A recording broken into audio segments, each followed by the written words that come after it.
Welcome back to the Nassau Hockey Podcast. James Nichols, John Zella back with you after the completion of the first round of the Stanley Cup Playoffs with a sigh of disappointment and a sigh of relief. This has been a long couple of seasons, a lot of ups and downs, a lot of nothing and then a lot of everything. We had a summer filled with absolutely nothing and a lot of waiting, and then a trade deadline and mid-season moves by the Islanders that gave us all a spark, and I am tired. So with that, I'm handing the reins over for this episode to James, because hours after the IL season was over, maybe even immediately, I got a string of texts asking about the offseason, and his brain was going. It was James a day. All right. It was still hours. It was like the next morning. You're right. The body wasn't even cold yet, and sent me a whole string of questions. And my response was, I do not have the mental or psychological capability of answering that right now.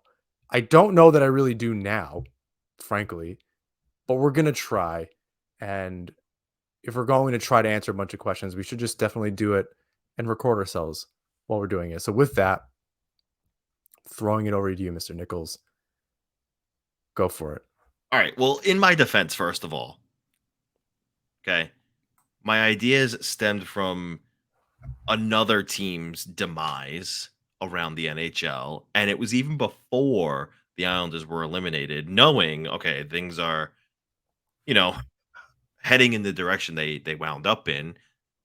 Maybe this is the direction they can go in next season or in the off season. So I got that off my chest after everything was official, but we'll talk about that a little bit later.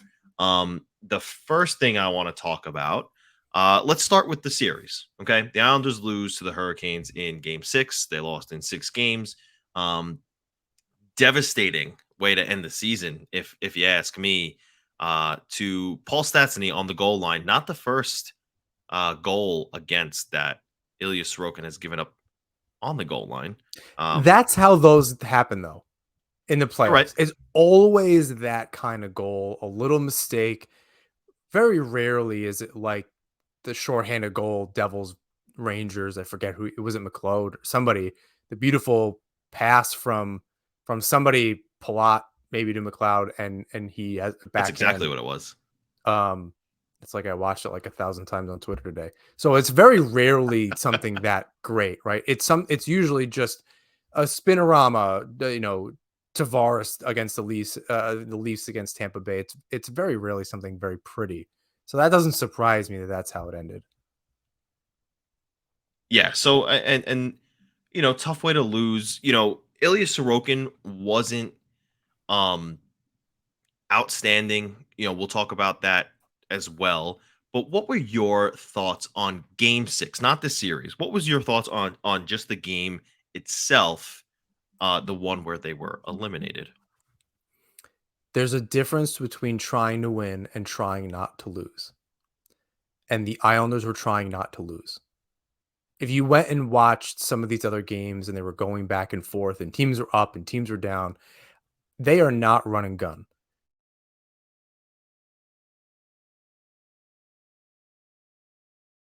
So it's impossible for them to do. We're going to win these games 1-0 or 2-0. Or 3-2, or as they did. They were a lot of them were overtime games, or 1-goal games or what have you, outside of, the 5-1 win. But the Islanders, and a lot of the players said it following the game, that they just didn't come out really by the end of the second period and definitely in the third period the way that they did in the first two. In the first 30 minutes, 35 minutes, they were really pressuring the Canes, and then they took their foot off the gas and they were trying to just not lose and maintain the lead instead of continuing to press.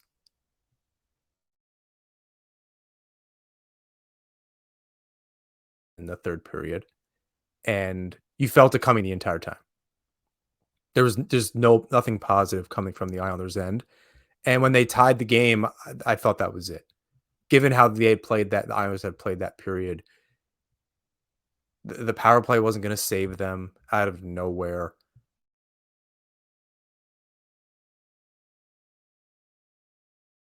And I really, really thought that they could win at home, and they just couldn't do it. And I think that's just the way that game went. Really, the way the series went was how the season went as a whole.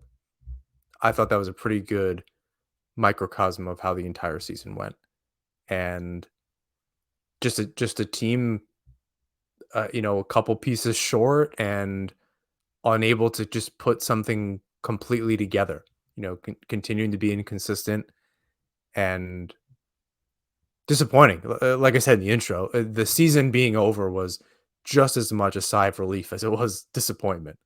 It just, okay, it's over. I know it kind of brings up a whole lot of other stuff off season and different things, but it's over. We can kind of just move on from it. And it sucks. I don't like thinking that. That's not what we've been accustomed to the last few years. Yeah, it was definitely it was definitely a tough way to go out, and you're right. They wound up playing not to lose, but it was, in my opinion, just in the third period. The first two periods, they played well. I thought they played like a Oh, it was team that was great. desperate. Yeah, I thought they played like a team that was desperate. They wanted to continue their season. They wanted to get to Game 7. They wanted to go back to Raleigh. And that's exactly what the consensus was amongst the team, the coach, after losing in overtime, that they took the foot off the gas and they played not to lose instead of continuing to attack. They tried to keep the puck out of the net in their end. Instead, they were on their heels.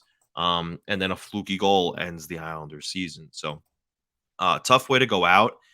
The overall thoughts on the series, though, because it wasn't always like that, right? There were other storylines in this series too. So what was your overall opinion or thoughts on the series?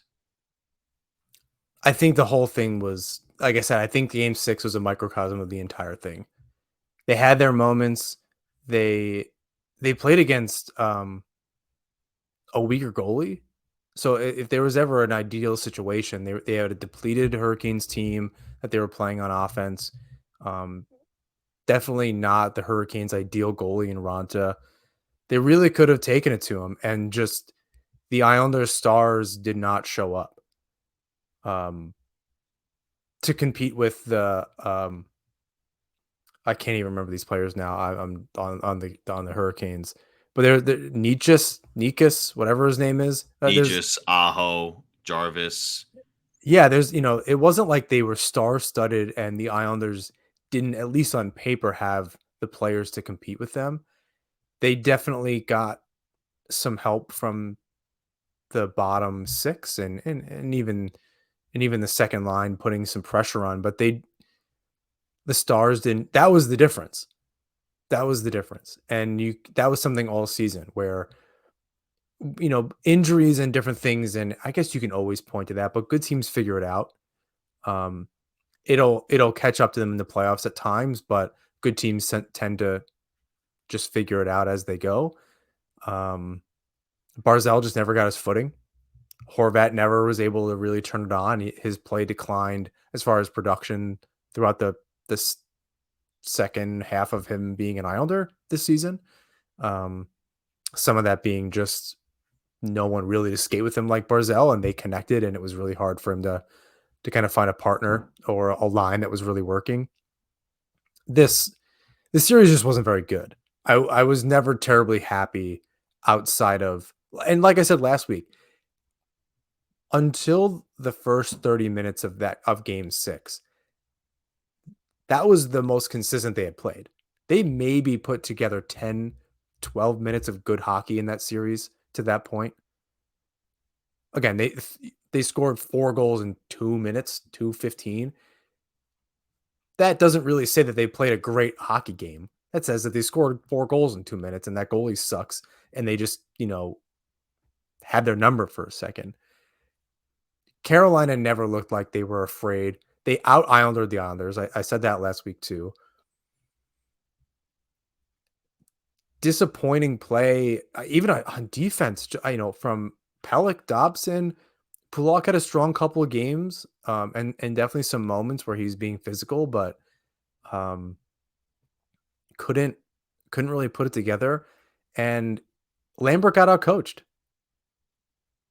I think I'm not saying that as some original thought. I'm sure somebody has said it. I haven't really seen it.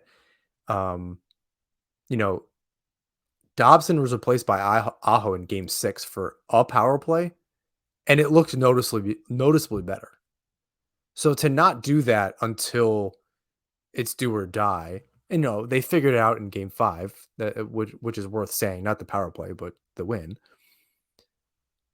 It was just no adjustments, nothing. We were definitely confused about what you could do, right? Last time, who do you take out and this and nothing? You're an NHL coach. I expect us to not have an answer for that. We are not NHL coaches. We're not qualified to do that.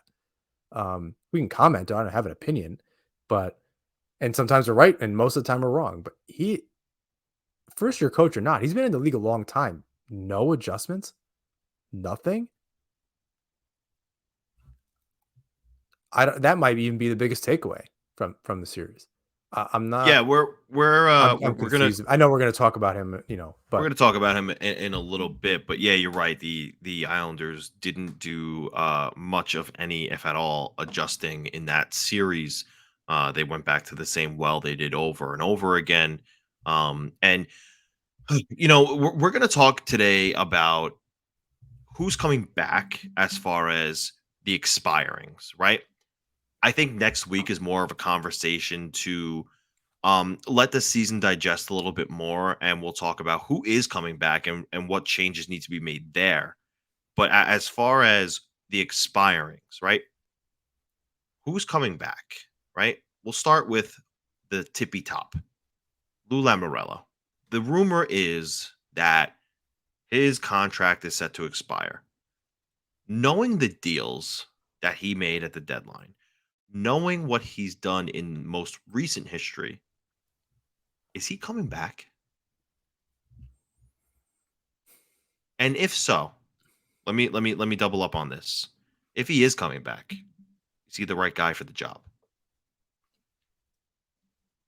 I think like a lot of leadership positions in and out of sports across industries, there are leaders that can get you to a certain point, and that's as far as they can take that group. I think particularly coaches in sports, they can help get a team all the way. Trotz never really had the chance to get the team over that final hump and into a cup final. But as far as Lamoriello and constructing this team, he did create something here, right? Look at the Devils. Um, Ray Shero got the team to a point where it was there were high expectations going into the season. I don't think people thought the second round of the playoffs and a magical comeback against the Rangers, but the bones of the team, all those draft picks and kind of putting Akira Schmid aside and just like the absolute playoff magic that a goalie just comes out of thin air all of a sudden happens every season. Somebody just a goalie just pops up and plays out of their minds that you've never heard of before. That I'm sure fans of the team had never heard of before. But Lamoriello created a team here that I think a lot of people can still believe in. I don't know that I do. We can talk about that later. But what many would argue, he put together a pretty good team. But I think there's just a different vision that they need. I think they Yeah, established with the leadership, the all his silly rules and whatever the case is, that he created some kind of culture there. I don't think that's just going to go away. But there's something holding it back, and it may just be up top. The players are harder to move, and at this point, 5 years in, you have something to show for it. But the last 2 seasons, what have you done for me lately, aren't great. People have a very Right. short memory, and in reality, I think this will be very unpopular.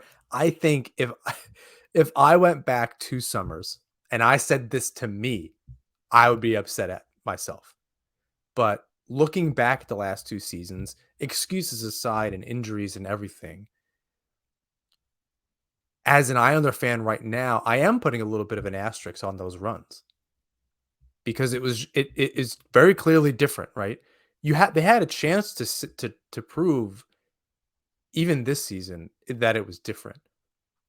But as you said so eloquently, they were part of the shit off at the end of the season, tripping over themselves to somehow avoid the playoffs, and they just got outshitted by the Penguins. And I don't know what the expectations were. I wanted the Islanders to win. I thought there's something deep within this team that could do it. A lot depended on if Barzal could actually come back from the injury and really contribute. Turns out he couldn't. And or Horvat turning it on and Sorokin's absolutely standing on his head. And it was a comedy of errors. Actual errors and things just simply not working. So at this point, 2 years after, should Lamoriello come back? I don't think so. I think again he created something there, but there's an asterisk on some of the success there. That first season, that was 18-19, the playoff run with the Pittsburgh sweep. You saw something, but even in the regular season the following year, they were still tripping all over themselves. Even in the shortened season, they were tripping all over themselves by the end of the season. So I think there's a lot of leadership problems on this team. This is Anders Lee, this is the head coach, this is Lamoriello. There is something sour between that group, leadership group on the ice, on the bench, and in the press box. Something is not being communicated. Best of intentions, I'm sure, by everybody. I'm sure they actually communicate. Someone's not getting it. They're not being motivated. The players can't motivate themselves. It's Lee to his teammates as well. Like I'm something isn't right. Some wires are crossed somewhere. And if Lamoriello goes, I think so too does Lambert, simply by new guy's going to come in, choose his own guy. Yeah, I could see that for sure. It's interesting to me because I feel like Lamorello worked like a guy who knew he was coming back. Signing Horvat to the extension. We'll talk about Hudson Fashing. Acquiring Pierre Engvall, who I anticipate will be extended conversation for another time. Well, Lamoriello's going Um, to play by his own rules, right? He doesn't care if he's coming back or not. He's just, I'm going to do this. I'm going no, to act yeah, like I'm coming back. yeah, well, and that's the thing. Like, I genuinely, and that was my point. He feels like he'll be back, but I do wonder if ownership believes the same thing. Um, because the first thing I think of is, well, who did Calgary and just part ways with, right? Brad Treliving is no longer the GM in Calgary. The And guy they who, fired that coach. although right, and although it didn't work out in terms of the roster he constructed in such a pinch, he still made impact moves for the time after losing so much. He lost Johnny Gaudreau, he lost Matthew Kachuk, he brought in Kadri, Uyghur, and Huberdeau, which was huge after losing two impact players that were basically the reason why they got to the playoffs last season. So, a guy like Treliving is so interesting to me because he's not afraid to make the necessary changes. Are And you saying this as just in a vacuum in Calgary or as a potential replacement? Both, right? He did this in Calgary. I think the resume speaks for himself.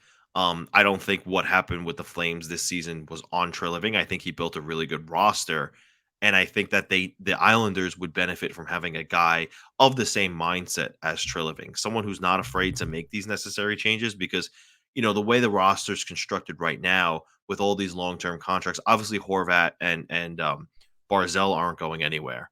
I don't think Pulak and Pellick are going anywhere. But you have guys like Anders Lee, who, yes, he scored 28 goals this season, but a lot of people are disappointed with his play down the stretch. A lot of people are disappointed with his play in the playoffs. And, there's this sinking feeling like he's regressing. Well, he's And not a first line player anymore. I think that's fine. Then sure, you need to add a top winger. I know we're getting into the weeds of it all. Maybe he's a third liner, and that's how you solve that problem, right? Um, the problem is there's a lot of backlog on that. But in keeping with the GM conversation, part of why, again, I think, if I don't know a whole lot about the Calgary situation, and, other than from what I've heard from other shows, and even then I'm kind of piecing things together because I don't always pay too close attention to that. But it could be that ownership saw Tree Living keep Sutter around when clearly that wasn't working anymore and there was a problem. They saw him not addressing some of those issues if he was going to keep him around. no, Working, no, no. Sorry, he left. he left. They didn't. Yeah, they didn't let him go. They offered him a deal. He left. Okay, so I take that back. I mean, yeah, different conversation then.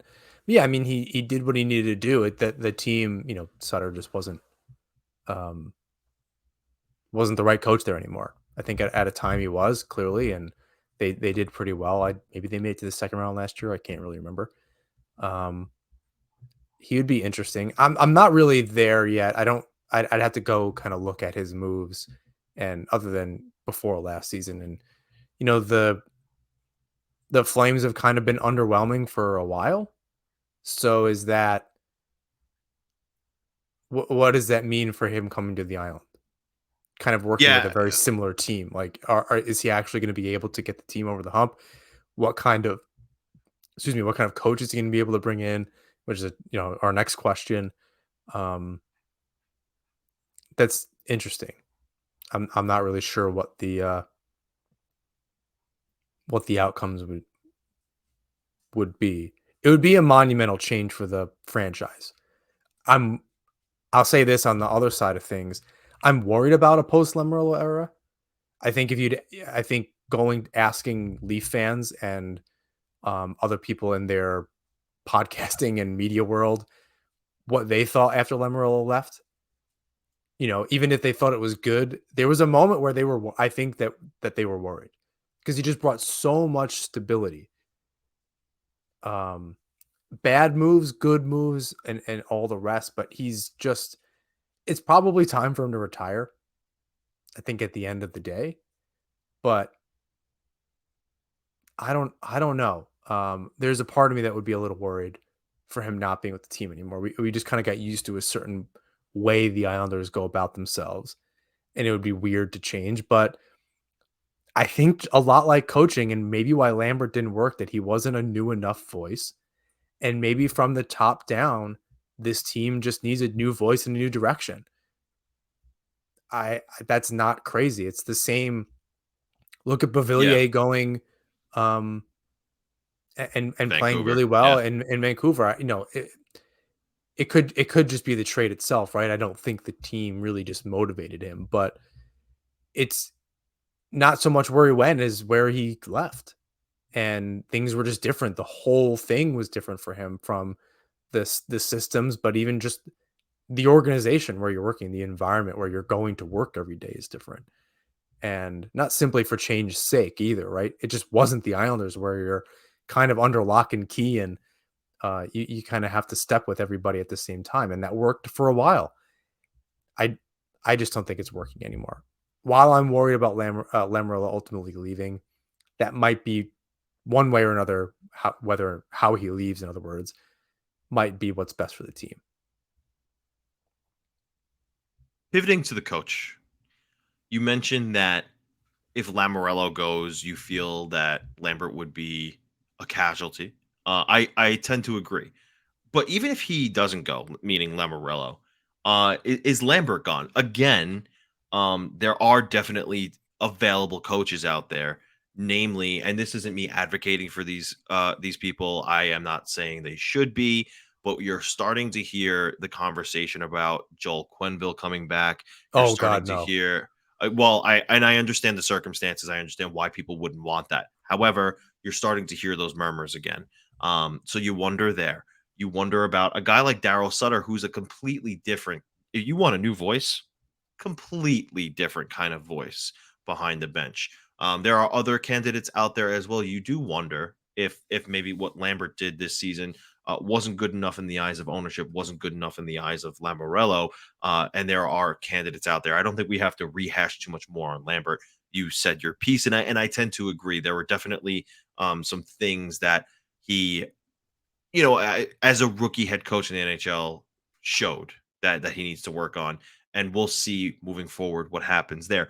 But let's pivot to the players. It's so different nowadays. Exit meetings just happened, right? Um, there was once a time when the Islanders couldn't retain players, whether it was homegrown, whether they were acquired, whatever the case. No one wanted to stay. Now, everybody wants to come back. Semyon Varlamov wants to come back despite playing 20 games or 20 plus games. Scott Mayfield wants to come back. Zach Parise said it's here or nowhere. And Pierre Engvall wants to come back. Now, Did he can actually they? say that? That was I, that so explicit, I think Engvall? he said something like, "Of course, I'd like to stay, but I don't know what's going to happen." Um, that could just be again classic hockey retort. But the fact of the matter is that nobody's saying to themselves, I'm out of here. I'm leaving. People want to stay on Long Island now. Could be the new arena, could be the state of the art practice facility, could be the excellent living conditions. Because let's be honest, Long Island's a beautiful place. But let's go through who will be and who won't be back of the expiring UFAs, starting with Semyon Varlamov. Will he be back? And if you had to guess, how much would he be back for? I think he'd want at least 2 years. I'd be more comfortable with kind of going year to year. 1 year at 2.5 is fine. 2 by 2 is also fine, just to And keep the that's stability. He didn't and play. that He didn't play bad, right? no, It was not him, and it's something I got aggravated about. I heard it a couple times over the last week. People praising the Boston Bruins tandem system, thinking it was this revolutionary thing. The Islanders have done that for a while. This is the first year they really hadn't done that. And they weren't even the first team to do it. Dallas Stars were also doing it, maybe at the same time the Islanders were. Some I was a little ticked off by that they just like it was some revolutionary thing that they were doing. And other teams have been doing it for a long time. I'm not putting the Islanders on some pedestal, but that was annoying. I didn't like that. Um, but yeah, I think what I asked of Varlamov over the last year pretty much came to fruition. He needed to come in. Why does Cafe not have the wins and losses? Are you kidding? Um, I think it's at the bottom if you scroll all the way down. The statistics for the goaltender. it's not quite like that for some reason. Um, as I scroll around, he reversed his fortunes year over year. And that's what we had said. He was 10 and 17 last year, 10, 17 and 2. He was 11 and 9. So it wasn't the complete reversal that we needed, but only playing 22 games. He had okay numbers. The team in front of him wasn't always good. Injuries and I don't want to keep bringing that up because I don't know that that's a very good excuse this season. Um, the players that were just there, they had a pretty deep roster on paper, and then they just couldn't get it done. Um, but he played better in almost 10 less games. Is there another goalie at that price that will play just as well? I don't think so. I I think you're think right. I think that's where I'm at.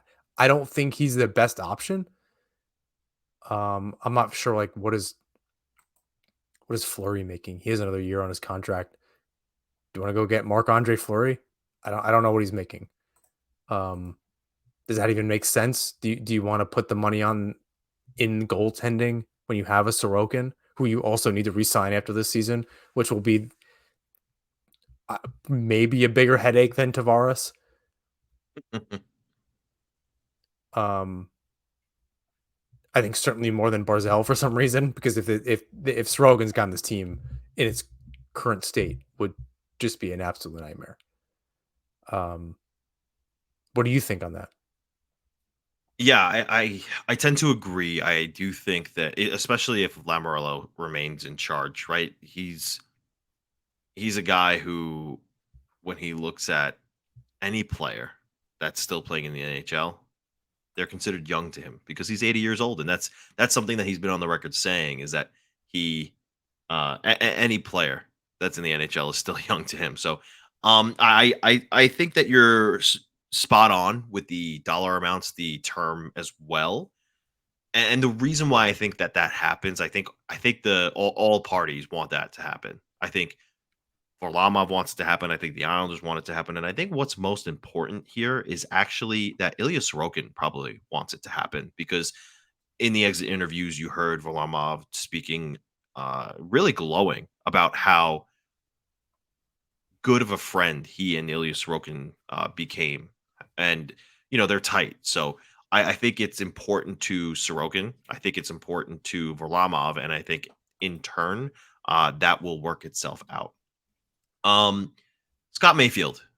Mayfield was interesting. He spoke about at exit interviews, I don't know what to expect from free agency. Scotty doesn't know. Scotty doesn't know. So, he did mention, yes, he wants to be back, but he also said in the same breath, like, I've never been a free agent before, so we'll see what happens if I get there. Does Scott Mayfield come back? Can the Islanders afford to bring him back? And where do you see him maybe landing in terms of contract value? He's 30 years old, third pairing defenseman. Is he going to be? So he'll be 31 in October, right as the season's starting, right around that time. It really depends on what kind of raise he wants and what the Islanders as a franchise believe they have in Bridgeport to bring up. Clearly, Bolduc had some room for growth. Aho is a nice addition. Dobson took a couple steps back, not even just one step, multiple steps back in goal scoring and defense. And I'm not talking about his lack of gap control, multiple steps back. I I don't know that they can afford him either way. Like I don't know if you keep him for the length of time that he wants, fans are going to be happy. And if he goes, the question is going to be, well, then who is he getting replaced with? Now, I think it would be perfectly reasonable to let him walk, open up the spot, and bring in that offensive defenseman that Lemrel said he was aiming for. He did bring in Romanov, which was more on the defensive side of things, left some things to be desired, but played pretty tough in that series. I think they have four capable defensemen right now in Aho, Dobson, Pellick, and Pulak. It's really, and then, obviously, and, five with Romanov. If you think you can find somebody to be that sixth, I think people would be comfortable with Witherspoon or even Cholowski or some of these other players in Bridgeport, and crossing your fingers Bolduc takes a step this summer and kind of comes into camp. It may be time to just kind of move on from that. That might be one of the few players you actually can without it really hurting. I'm sure he's loved the locker room. This is the only team he's ever been on. Um, he's been through a lot of ups and downs with the franchise, not just over the last 5 years. Um, there was chatter, I think, for a while that the Leafs might be interested in him. Um, I don't really know what their situation is, so I'm not sure if that's a reality. Um, he's a tough third pairing defenseman. I think in the right role and on most teams, he could. Geez, he would fit in pretty nicely in Tampa. That would be scary in the Eastern Conference. Um, the Penguins might need somebody like that. They've been pretty weak on the back end, and they might be able to afford him. I don't know what their cap situation is. So fingers crossed it's not the Eastern Conference, frankly. Um, there are some teams that could definitely use a veteran D man as on a second or third pair, kind of depending on where the rest of their decor is at. I don't know what he could possibly be asking. Is 2.5 too expensive for him for 4 years? So I I don't think think you I do. I have don't think you tie up more long term money in guys you've had. I think if there are players you can cut loose this offseason, I think you just you do it. And granted, the next two players, I say that with a caveat. yeah. So I think I have the contract comparable for him because and I'm not advocating that this is the how do I phrase this? I don't think they should follow suit in how the Washington Capitals did it. But as soon as the Washington Capitals season ended, they re-signed Trevor Van Riemsdyk, who I think is a pretty decent player comparable to Scott Mayfield at 3x3. And I would say that that's a fair contract for Scott Mayfield. I don't think the Islanders can afford to do it. So From a I think lot of you're right. perspectives, I don't think they can afford to do it. Right. So I think you're right in the sense that they need to cut bait with him depending on the price point. The only thing is that I disagree with hoping that Bulldog takes the step, hoping that Cholosky can work out or any of the above, just because you saw how that kind of worked out this year. Luckily, Oh, they shouldn't Aho do that. stepped up. I don't. Correct. That's not my So opinion. It's that was. I think the team was hoping that, and they need to do the other half of what Lamoriello had said his goal was, which was get a player like Romanov and also an offensive defenseman. And some of those players simply, I don't know where you're getting them from. I have to be honest. I right, don't know the and UFA that's market is. that's yeah, that's the point. The UFA market is pretty bad this year. So if you're cutting bait with him, it's understandable, but you better have a contingency plan because you can't afford to allow what happened this season to transpire on the blue line. Yeah, Zach Gostisbehere Parise. is a UFA. As far Di- as a yeah, defender, he interesting. might they might like him in Carolina, so he could stay there. Dmitry Orlov, um, But these are guys who you're probably going to pay more than 3x3 for. and you're paying for production with some of those Right. players, and that's what they That's need. true. So if you're gonna cut bait with, um, you know, I don't think we get into this in some of these players. If you are going, you're saving $2.5 million on Varlamov. That's some money. Um, if you can find a way for Bailey to go one way or another, that's $5 million. Um, After that, it gets a little tough, and I think that's where that's the conversation that we're about to have. Martin and Clutterbuck, what's their deal? Um, Many can argue that the fourth line, as we know it, is over. Just hang them up. The way that they played, granted, Clutterbuck scored a pretty sick goal, um, and he seemed to be healthier than I thought he'd ever be again. I think the fourth line is over. I think you lay that to rest. So that's Clutterbuck's 175. Martin is 1.5. Shoot Johnson into the sun. I guess I don't know. I do not understand that. So that's another almost that's 4 million. Let's call it $4 million. I think it's more. $4.2 million that you can open up. So that's 9.2, 10. Let's call it 10. But you got to be able to cut bait with these players. You have to do it. I know people are talking about Peugeot, with the lack of production, no even strength points in that series. $5 million player. I don't know what you Yeah. do. I don't know how you replace them. They don't have assets to attach to these players, much like Bailey. Like, what are you supposed to do with that? Yeah, No one's just that's gonna a that's take an him. that's a Different question. next week conversation. But yeah, let's pocket that real quick and continue with the expiring Zach Parise. Um, we saw the other night in Boston, which by the way, what an upset. Matthew Tkachuk might be my favorite player in the NHL, top 3 in my opinion. Nassau Hockey is brought to you by DraftKings. Light the lamp during the hockey playoffs with DraftKings Sportsbook. Right now, new customers can make a $5 bet and score $150 in bonus bets instantly. You can go to DraftKings Sportsbook right now and place a prop bet on Brock Nelson to score a goal, and there's a pretty good chance that you're going to hit. So download the DraftKings Sportsbook app now and sign up with code THPN. New customers can make a $5 hockey playoff bet and score $150 in bonus bets instantly. That's code THPN only at DraftKings Sportsbook. Gambling problem? Call 1-800-GAMBLER. In Massachusetts, call 800-327-5050 or visit gamblinghelplinema.org. In New York, call 877-8-HOPENY or text HOPENY 467-369. In Kansas, call 1-800-522-4700.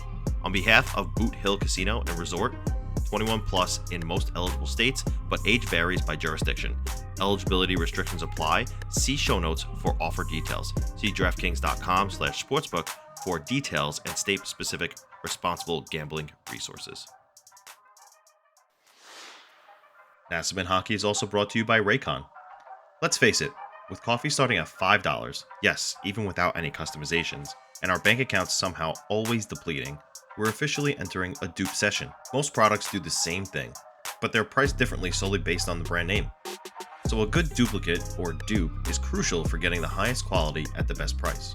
One dupe you definitely shouldn't sleep on: Raycon wireless earbuds. Raycon is premium audio at the perfect price point, so you can listen to what you want, when you want, without breaking the bank. With your groceries costing more and more every day, you have to find a way to save money somewhere, and why not do that with Raycon, a quality wireless earbud on the market for half the price. Raycon's mission is to prove that you shouldn't have to pay an arm and a leg for quality sound and essential smart tech listening features. You can get a pair and a spare and still pay less than you would with some of the other, more big-name tech brands out there. Raycon knows that this is an economy purchase. Every purchase needs to be perfect. Raycon offers buy now, pay later options. Right now, you can pay as low as $18 at checkout. They have an easy and free return guarantee. They offer 2 years of product protection insurance for just a few bucks. They offer free domestic shipping and flat fee international shipping. They also have over 50,000 5-star reviews. Some of my favorite features are the earbud tap functions, noise isolation, and awareness mode. So go to buyraycon.com/THPN today to get 15% off your Raycon order. That's buyraycon.com/THPN to score 15%. buyraycon.com/THPN. Zach Parise, after game 6, kind of just looked like he was on the ice taking it all in. And you wonder if that was his last time out there. I think he wondered if that was his last time out there. You heard his comments at exit interviews. It's Long Island or nowhere. Is he back next year? And at what price? I think Leagueman, he was clearly happy with that. I don't think he just wants to play. He doesn't need the money. I'm gonna put Parise and Engvall together for a second. Out of this year's UFA crop on offense, the top 15 goal scorers include both Parise and Engvall. So if you're trying to go out there and find goal scoring, it is not going to be letting those players go, especially with the way that Engvall played with Nelson and Palmieri. You really need to get that first line going. That means getting Lee down to the third line somehow and adding another winger. I think Lee on a third line with Peugeot and X player and Cizikas with Fashing on the fourth line and another winger. Maybe even Parise. Frankly, Parise, Cizikas, Fashing is a pretty good fourth line. I think that would be fantastic. Identity line 2.0. Then you're filling in a third line spot, which could be Wahlstrom. I think he's worth talking about. Well, I know we will a little bit later. Could be a Wahlstrom. And then you're finding a top line winger. That's a roster I can get behind. Now you need some depth too. I think you need to find someone that's going to be um, pushing some of your players a little bit, not Bailey and Johnson or Holmstrom. They weren't doing. They were just another warm body. I think you need somebody as a 13th and 14th forward that are really going to push you. So all that's to say, I don't know who they think they're going to go out and get. There are other scorer. Obviously, there's 13 other players in the top 15 goal scorers, not points, goal scorers, which this team desperately needs. I don't think they're like, oh my God, the answer they'll be fixed. They need a top line winger to go with Horvat and Barzell. Parise was sixth in this year's UFA crop. He scored 21 goals. He is sixth in that group. Engvall is 14th with 17. Who you're gonna get? The Bergeron is. You think you're gonna go out and get Bergeron? Alex Killorn isn't gonna go back to Tampa. Although who knows with that team, they tend to let some pretty important players go. That'd be a heck of a pickup for the Islanders, to be perfectly honest. But who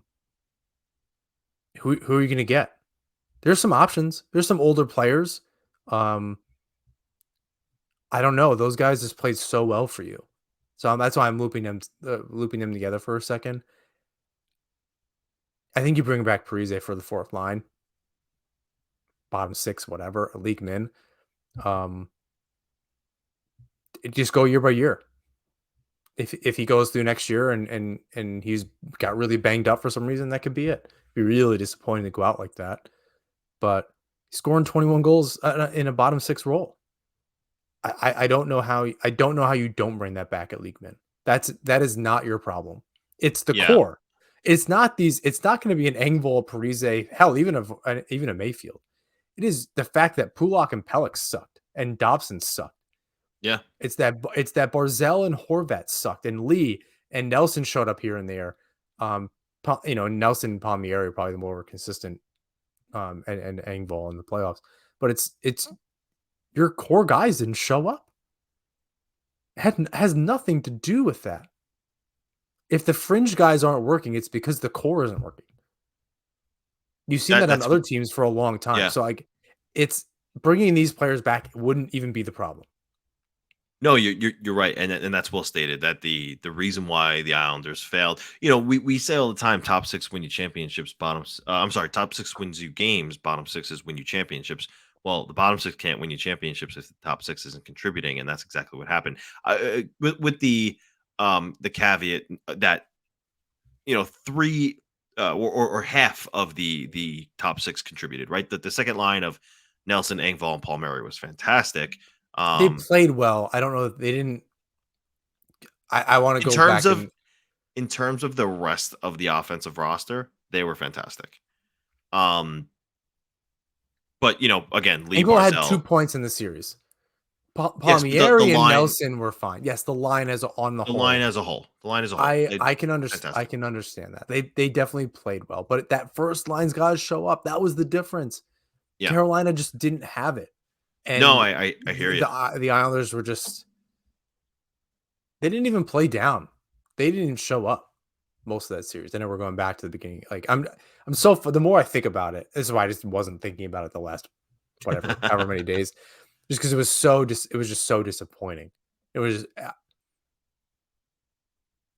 this was harder than not making the playoffs last year. Because at least it was known for like a while and there was a lot of excuses and you can kind of rattle some stuff. This was all between the ears. This was a lot of poor decision-making by coaches and leaders and on the ice. It wasn't much more than that. I'm not saying those are easy things, but it wasn't like the roster wasn't good. Lamoriello put together what should have worked here. Maybe what actually entered the playoffs as one of their stronger rosters in some time. And they never really had that in the playoffs. They always had somebody in, somebody was out. Lee was out. Whatever the case is. I can't even think right now because I'm so mad. But there was always some kind of, this year was, everyone was back. Barzell was hurt, but he's back. Fourth line's even there. A lot of dumb decisions on the ice Yeah, that come with it.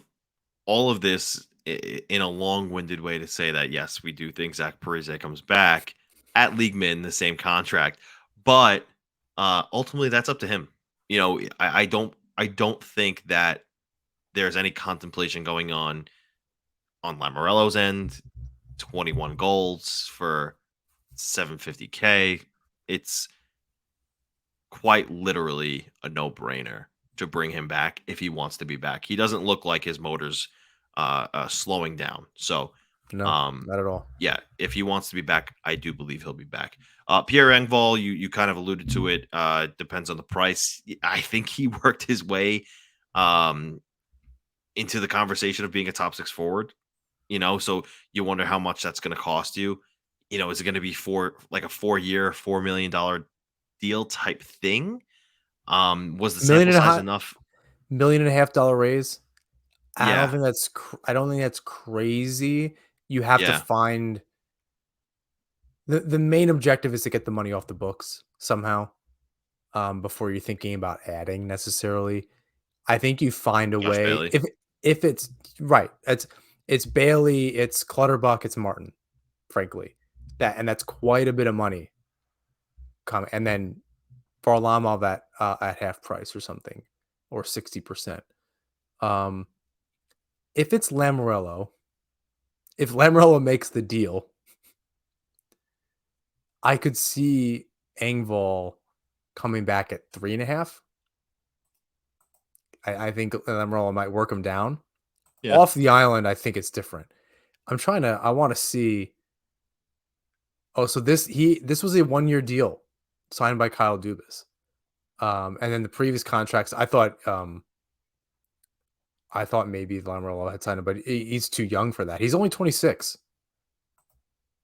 and he just turned 26 in yeah, May, right? So this is a younger player ish, right? And he started to really click. I think it'd be hard for him to um, find a much better situation than this after leaving the Leafs or being traded from the Leafs.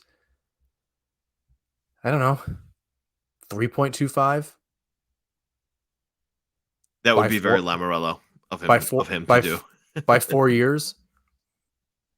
If Engvall can improve and be a factor the way that he was, I think I would call him a middle six player Yeah, because you'd hope there'd be competition there and that somebody like a Wallstrom would steps up eventually, or yeah, you can kind of move some players around and make all that. But if that line is clicking, the line's clicking, keep it together. yeah. If there's any consistency year over year, that can be it. Okay, let's talk about what we do know. And Hudson Fashing signs a 2 year, 775K average annual value. Your thoughts on the excellent contract that Lamoriello got while he's still here? Good on the kid. I'm happy Yeah, he can get out of that hotel room and with his kid. I think um, they can kind of live some kind of steady life yeah, on the island, and for a couple of um, years. at least for a couple years.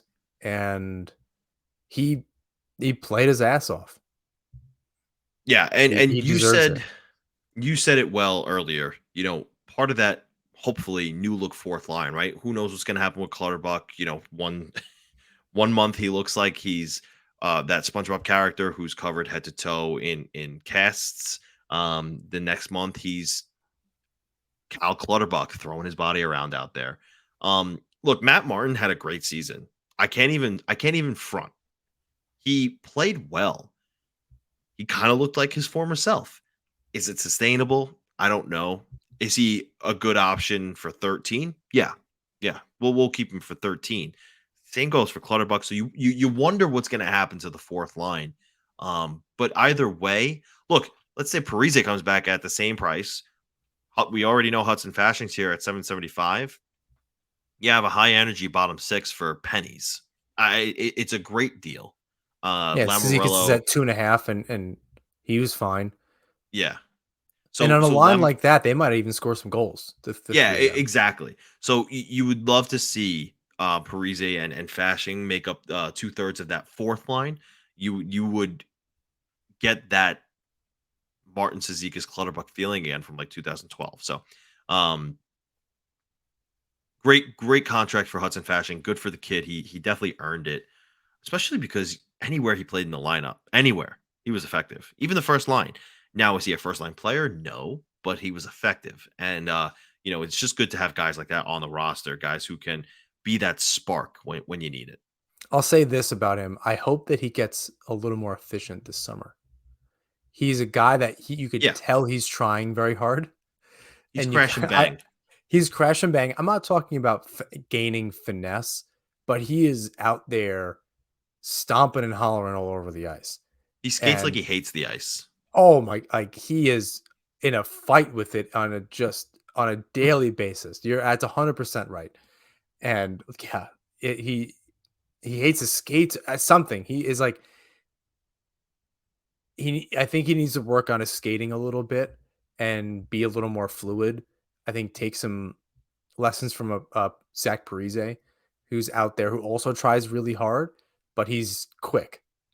Um, Maybe that's just not Fashion's game. Maybe that's just not what he's ultimately going to be able to do. But I'd like to see him kind of work on that a little bit so that he has more energy. He's like, and this as a drummer, I've always seen a lot of drummers out there, and the first two songs they're hitting hard, they're whatever, and then song three you can just tell they ran out of gas. So you wonder how if Yep. they were a little bit more efficient in their movements on the whole, if he could even be more effective. And he was a great player for the Islanders, but if he can kind of figure that out, and I don't think it's a fitness thing. I think it's literally efficiency in movements and not so much forced down hating the ice and picking up some slightly better habits. But I think in general, he played really well. Yeah, we'll see how his development happens this summer because I think this is going to be the first one for him where he doesn't have to worry all summer about where he's going to play next, and he can just focus on his game. So that'll be interesting. But a couple more Islander notes here. We don't have to talk specifics as to who or what might be coming in, if anything. But with no first round pick this year, no noteworthy prospects in the system, what's the Islanders' game plan this summer? What do they need to improve in the lineup? It's not the goaltending, but what else do they need to improve? I'll say that Or the not else, I should say what other things do they need to improve? somehow they pick up Horvat and they still need a first line winger, Yeah. which it might just be the eternal question for this franchise. Is a cruel joke that I don't enjoy anymore. But they could use a first line winger. Um, Not on the players' side. I'm going to go out and say they need a new coach. I think the system, new voice behind the bench. I know that's not what necessarily what this question is asking, but I think that would definitely help, with or without Lamoriello. Fine, you just need a new coach. Um, you need a puck moving defenseman, and you really need some players to take a step. I think it's hard to tell, you know, what's Wallstrom going to be like when he comes back. I think he was very ineffective when he was in this season. People forget he actually played this year. I forgot most of the time too. He didn't play well. And you need somebody like him to figure it out. That's it as far as younger players on the actual NHL roster. Not counting Barzell, who's obviously established, but somebody like Wallstrom, they really need to be him. They really need to be, and he's 22, right? They need him to be a 20, 30 goal scorer in the bank. Like Yeah, we're gonna I talk know we're about going to him in a talk about him, second but they because need go ahead. he had some really interesting comments at exit interviews. But you're Mhm. right. His His absence and inability to develop this season definitely hurt, I think. You hope that he can turn into what we all believe he can be. But we'll talk about him in 1 second. But you did mention a puck moving defenseman, and I tend to agree with you there. Um, Look, the plethora of questions I was asking you the other day came from the demise of the Winnipeg Jets. It it, it looks like it's leading to a purge in Winnipeg. They have plenty of pieces that the Islanders, although maybe they can't afford, should be lurking around, right? You mentioned they need a winger. They have Nikolai Ehlers, who I'll continue banging that drum for what now 3 years. They have Kyle Connor, who is in his mid 20s, and are they going to trade a guy like him? It's possible. Is it going to be super costly? Yeah, he's like a perennial 40 plus goal scorer. All he does is put pucks in nets. Um, my question to you though is Noah Dobson expendable? Because he had that fantastic year last season. This season, I almost want to call it his sophomore season. I know it's not. I almost want to call last year his rookie season. I know it's not. It just felt like he had a really bad year this year. Um, so does that make him expendable, or do we think in year three, in his real year three, in my opinion, he could be his former rookie self, if you will? I think you 50 point self. Let's go with that. think a couple things here. This is not this. You don't sell low on him. You're not going to get. They know other teams would know That's a good point. they're capable of, but they're not going to argue that. They're not going to be like, well, we know what we're getting. Like he's obviously going to come out of it and step out of it. On the Islanders going to be like, well, he was bad, and then the Islanders get fleeced. Like that's not going to happen. I think you give him another year. And just to go, a step back and talking about a puck moving defenseman and different things, and obviously including Dobson in that conversation. Um, the Islanders have a few options, and I think this is going back to the Mayfield conversation a little bit too. I don't, I think a Grant Hutton, who's still signed through, he has 2 more years left. I think that could be if you're worried about losing Mayfield and not being able to afford him. I think he's fine if you're just looking for somewhat of a replacement. He's not exactly Mayfield, but he's there. I think we forgot about Robin Salo. He's not a Rob. He's obviously not a Scott Mayfield replacement, and he lost out to Aho and Samuel Bolduc as well, but he exists. So I think it's interesting that back end conversation and who they're going to let continue to develop as their contracts kind of get towards the end. Um, they also have some forwards. Who knows about William DeFore, Iskakov, Matthew Maggio, who signed on May 1st. His last name is May. So I don't know. That's got to mean something good to me. He's only 20 years old. I mean, Dufour is 20 years old. So like they have, it's not like it's completely devoid of anybody. There's not that much room on the No. NHL roster, right? So it's not like you need so many players to hit. They have Durando, right? Like I think there's some options here, kind of depending on what happens in the offseason. Like if a Parise doesn't come back, um, I'll point to something and then we can get back to your question about Dobson. I think something that you had said a while ago about everyone kind of finding their rightful place on the roster. I think they're still trying to figure that out. If they I think don't you're get a right. winger, Lee is still in the first. So there's still some stuff they need to figure out in getting everyone in their spot. Yeah. And then you can kind of build it out and solidify some things around the edges. They don't really even know what the core is because they're still missing a giant piece that is a complete unknown. So I think it's a problem. I think you ride Dobson. I really like. You had one bad year. He could take the summer. I think a new coach would obviously help, but working on his defense on the whole, I think would just be obviously very beneficial to him. So I don't think you give up on him yet. It's much, much too soon. Okay, He's 23. He's 23 years old. I He's at hear $4 that. million, No, and I hear that. he's an RFA at the end of it. You ride this out a little longer than the 1 year. I have to look up how much this player makes. Okay. Um, so I mentioned, Winnipeg.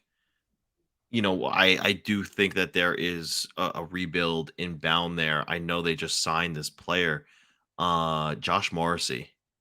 If he's available and the Jets want a young guy who they can build around on the blue line, that guy scored 76 points this year, 16 goals, 60 assists. We mentioned they need a puck moving defenseman. He can quarterback a power play, How old is he? 28. He signed I at don't 6.25 million know. until 27, 28.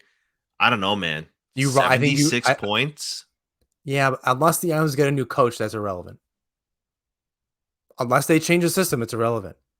Look at the Oh, players that have come to this team and their numbers plummet. Dobson had a good season in the system, getting 50 points last season. I think you give him one more. Again, and you can't sell low on the kid. I think that's fair.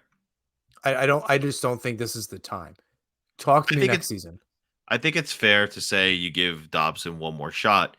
Um, just because of the pure fact, I don't know if they can afford Josh Morrissey, but if they can, I don't think I'm hesitating to make that deal. I mean, I think part of 76 this points. I think part of this problem is that Romanov was not the partner that we thought he was going to be for Dobson, and that didn't help. Aho is also not that. And then they continued to kind of that was the one thing Lambert did adjust here and there were the D partners. Um, Bolduc was left in there way too long, even with um, Romanov on the shelf. Do anything else. That was after one game, that's not working. Don't just leave him in there. There's no time for redemption in the playoffs. I think that was so ridiculous. Literally anybody. There are players they didn't have black aces. I don't understand this. They didn't bring anybody up. There They weren't brought even up Jakob options. Skarik. They brought up Scar. Like there weren't even options. There weren't even options. There's no salary cap. That fourth Yeah, line wasn't working. They were put in Durando. right. Durando's Ezekiel's fashing. Bring up to try something. Inept. Completely just I could have just changed the lines. He didn't even do that. There was no coaching involved. Yeah. There was nothing. So I think that back end is a problem. Dobson isn't. Did he play poorly? Yes. I think not all of it is completely his fault though. His actual play is, but the situations he was in, I don't think he's not going to be a defensive defenseman. That's just not what it is. If he doesn't have a partner that can actually help him out, it's just adding insult to injury. Yeah, I look, I think that if they have the opportunity to upgrade over him for a team that wants to take a chance on a younger guy, I'm doing it, but your point is well stated. Let's shift to Oliver Wahlstrom. You mentioned him a little bit, and all your points there are also well stated. He does need to develop, and we believe he could be a top 6 goal scorer. He was very interesting in his exit interviews. He was he had this confidence about him, very contagious. Convinced me. Spoke about how and laughed with the media, how do you see your summer going for you? And he's like, buddy, my summer started in December. Um, but then, went on to talk about how he thought that this injury was a blessing. He felt he was able to hit the reset button on his body. He felt he was able to focus on certain areas of himself that are going to help benefit his game moving forward. And he was very confident about wanting to be that player we started to see him become, who's physical, not afraid to get in the mix a little bit, your prototypical power forward who has a hell of a shot. He was very convincing in his exit interviews that he feels or that he knows that he's going to be ready for the start of next season. And not only that, but he wants to be a contributor. He made a believer out of me. Does he make a believer out of you? I think there's a spot for him on the third line to start. If the Islanders can pick up a first line winger, Lee Pejel Wallstrom is great. I think it's a great third line. Ex player, somebody good. Horvat Barzell, Engvall comes back. We talked about the fourth line. I think it's a strong lineup with Wallstrom in there. I Yeah. think you need somebody to motivate him. I think you need a good 13th forward. Have Durando around. Have Dufour around. Occasionally, but have a threat. Have somebody kind of knocking at his heels. Holmstrom is not that guy. Bailey was not that guy. Obviously, Johnston was not that guy. You need somebody nipping at Wallstrom's heels a little bit. He's a confident dude, as you just said. You need a little bit of he needs a little bit of a threat. And I'm not saying just sit him for random reasons, right? But you need somebody that's pushing him in practice, that he knows at any moment. I mean, that's a tough way to live, but he needs to be pushed a little bit. It's a tough job for whoever that other forward is, or any number of forwards, depending on what the Islanders can do. But yeah, I think he needs someone to push him. I'm cool. I'm cool with the confidence. He can do it. He scored some sick goals, but he kind of needs to work his way back. I think he has our confidence, but he needs our trust. The trust is going to happen on the ice. That's only going to happen over time. Earn that, Yeah. then we're having a conversation. Yeah, it's a good point. You know, the number of reasons why he was held out for was, all those intricacies out of the offensive zone that was keeping him off the ice. Um, And then but he wasn't really putting it together in the offensive zone. no, but So the thing is, didn't I help. think that his confidence and his recognition of being able to hit that reset button, the congested seasons that were, his first seasons in the NHL, I think all of that, this quote unquote blessing and learning experience that he has had, and he talked about how much he leaned on Anders Lee, with who had the same injury. I think this is going to be a good thing for him. I think he's right in saying that it was a quote unquote blessing for his career, and he'll come back stronger. I'm interested to see how that will work out. Okay, round one's over of the Stanley Cup playoffs. How's your bracket? I missed 3. So obviously Florida ruined that series. The Islanders ruined that series, and the Avalanche. Everything else is right, which I thought was pretty good. Thought I did You it. picked you picked the Maple Leafs, you said? I did. I have it up here too, as so I'm not lying. You picked the Maple Leafs? Wow. Eventually they got to do it, I and they never bet did. against Tampa. I would never bet against Tampa Bay. Maybe next year now I will, but I would never have bet against Tampa Bay. Not when I did my bracket, and I didn't. Um for me, I was wrong on the Islanders. I was wrong on Tampa. I was wrong on obviously Boston. I was wrong on Colorado, and I hit everything else. So I missed 4. Yeah, I missed 4. So Yeah, my I brackets missed 3. screwed. Screwed.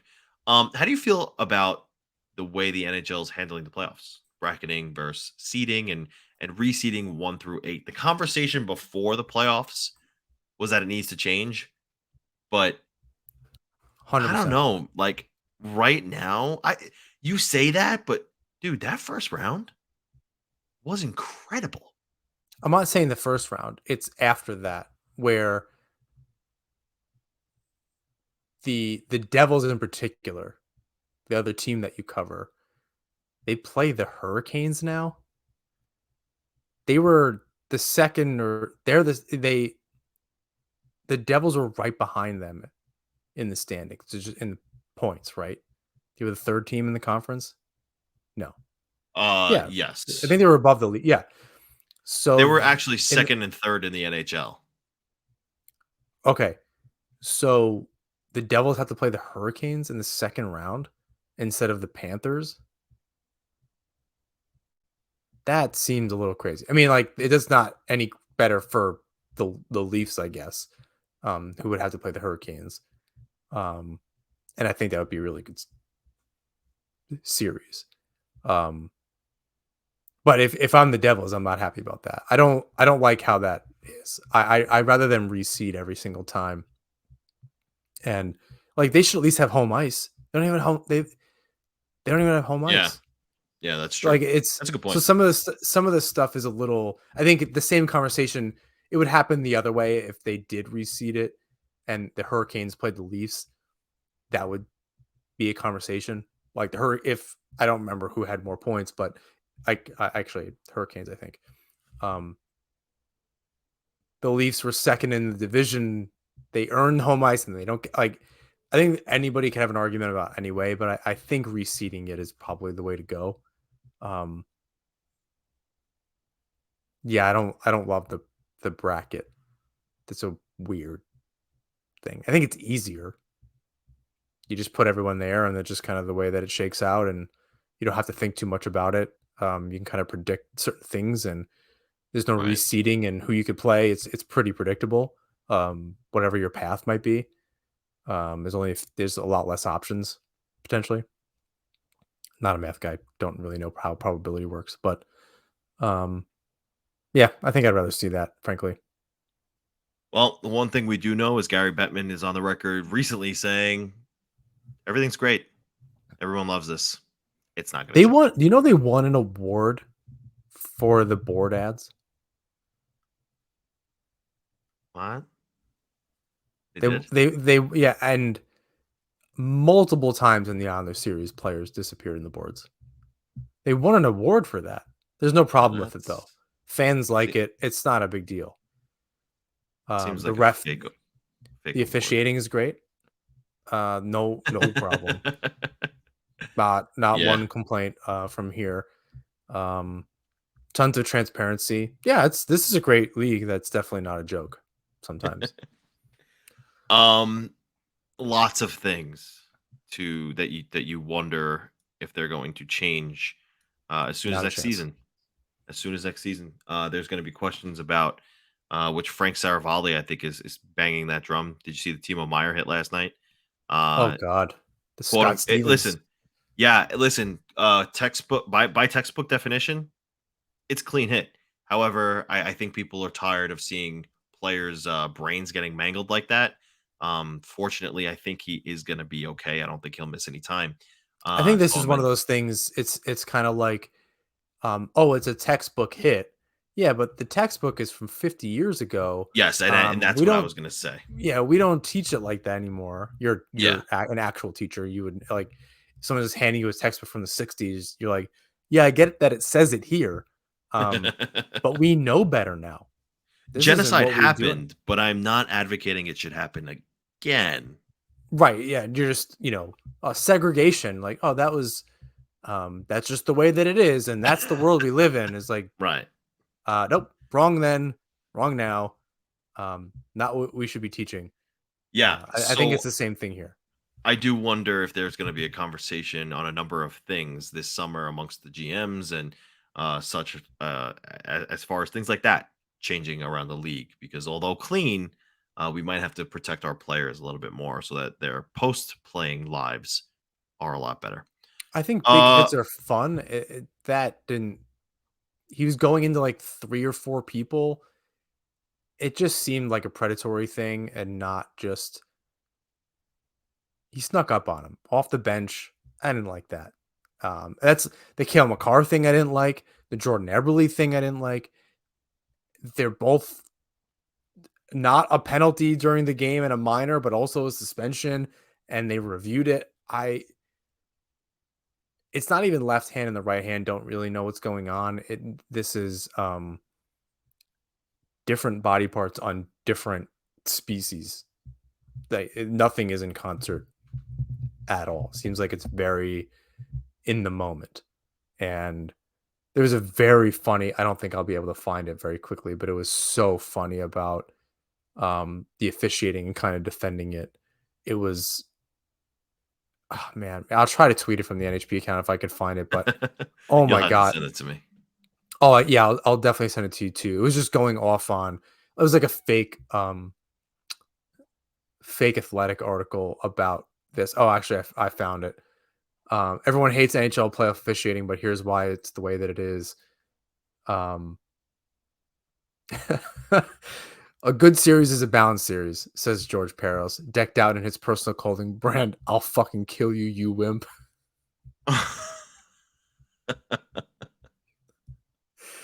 Oh man, it's it's so That's funny. I mean, a like Peros isn't involved anymore, but I just yeah. the whole way that they put this together, it was just so um it was so funny. Um Yeah, like they tape up their, like I don't want to make any bad calls, so I just tape up my whistle so no one hears it in the game. And oh man, it was just a great little fake article. Um, acting a foolman. If you don't know that account, hilarious. Yeah, I'll have to check it out.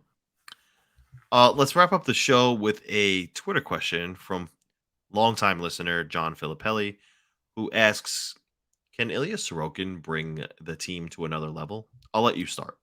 So I paraphrase this question, and there were a few other questions, but we answered them when you put the notes together. Um, so a few people had kind of thrown us questions, but we already went over that. Um, Thank you I for the think he submissions. absolutely yes, thank you. I think he can. I think he did. Um, I I know this sounds like counterintuitive to the question itself about can Sorokin himself bring the team to another level. I don't think it would take much goal support for him to really do that. They lost the last game 2-1. I mean, this is like the eternal question for this team. Um, along with first line winger, they lost 1-0 on a shorthanded goal to Tampa in game set. Like you're the margins are so small. I wonder if he can. I don't know if there's another place to raise his game.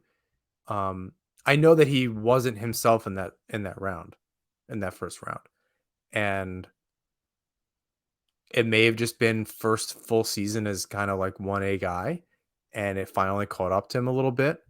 A lot of pressure, playoffs, different atmosphere. Hadn't really experienced that before. I don't know. I think he's where it at. I think the rest of the team needs to catch up to him, and then everyone will kind of go together. I don't think there's anywhere for him for his game to go. He's setting shutout, or he's like tying shutout records. He plays out of his mind every single night. I don't know where his game can go from here. I think that's well said. Um, and here's what I'll say: I just watched Igor Shesterkin do everything in his power to drag the Rangers to the second round. They still got shut out like 3 times in that series. If the team doesn't play in front of Ilya Sorokin like the Rangers did not play well in front of Igor Shesterkin, the team can only go so far. So the team needs to perform, like John said, in front of him. He'll bail them out when necessary, but as much as they needed him to, it's not a recipe for success. It wasn't for the Rangers. It won't be for the Islanders. Um, and I think John's right. There's only so much higher Ilya Sorokin can go, right? Like if Linus Ulmark didn't exist this year, I think he's winning the Vezina. It's in my opinion, he's the best goaltender in the NHL right now. I don't think he's um, as valued by others as he should be around the league. He did a lot more with a lot less. So, yeah, I don't think he can go any higher. But that's not to say that he's hit a ceiling. He's just so good. The If the Islanders just need Islanders to be get better.